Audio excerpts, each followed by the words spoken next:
बिस्मिल्लाहिर्रहमानिर्रहीम। अस्सलाम वालेकुम। उम्मीद करता हूँ आप सब खैरियत से होंगे। अल्लाह ताला हमेशा आपको अपनी हिफ्ज़ व अमान में रखे।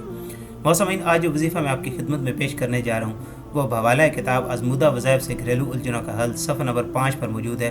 आप वहाँ से भी जाकर देख सकते हैं। मौसमीन, डॉक्टर तनवीर जो हसन अब्दाल में अपनी ड्यूटी सर अंजाम दे रहे हैं, वो बताते हैं कि मैं पेशे के लिहाज से फिजियोथेरापिस्ट हूँ। मेरे पास एक मरीज़ आया था जिसका पाँव ख़राब था। उसको चलने में बड़ी दुश्वारी होती थी। मैंने उसका इलाज भी फिजियोथेरापी से शुरू किया और साथ ही उसको या कहार और 3300 दफ़ा पढ़ने का कहा। वो मरीज़ जिसने 3 माह से पहले ठीक नहीं होना था, वो सिर्फ 3 हफ्तों में ठीक हो गया। ये सिर्फ या कहारों की बदौलत ठीक हुआ है। इसमें फिजियोथेरापिस्ट का कोई कमाल नहीं है।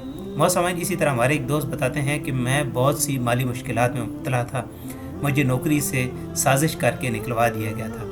मैंने अबकरी के सिलसिला वार मजमून, जन्नात का पैदाइशी दोस्त से या कहारों वाला अमल सुबह शाम 11-11 तस्बीह किया तो मेरे मसाइल आहिस्ता आहिस्ता हल होना शुरू हो गए और अब अल्हम्दुलिल्लाह मेरी मुलाजमत की बहाली के भी रोशन इम्कान हो गए हैं।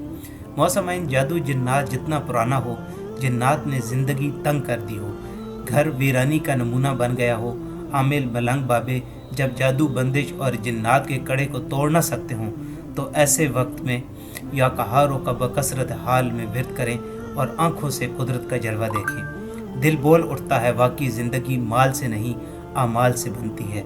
लाइलाज बीमारियाँ, शुगर, कैंसर, हेपेटाइटिस और हर मुश्किल में पड़ना फौरी असर और नफ़ा रखता है। अल्लाह पाक अमल की तौफीक अता फरमाए। आज की वीडियो आपको पसंद आई है तो इसको लाइक करें और दूसरों के साथ शेयर करें और ऐसी वीडियोज़ के लिए हमारे चैनल को सब्सक्राइब करें। मिलते हैं नेक्स्ट वीडियो में। तब तक के लिए अपना और अपने इर्द गिर्द के लोगों का बहुत सारा ख्याल रखें। अल्लाह हाफिज़।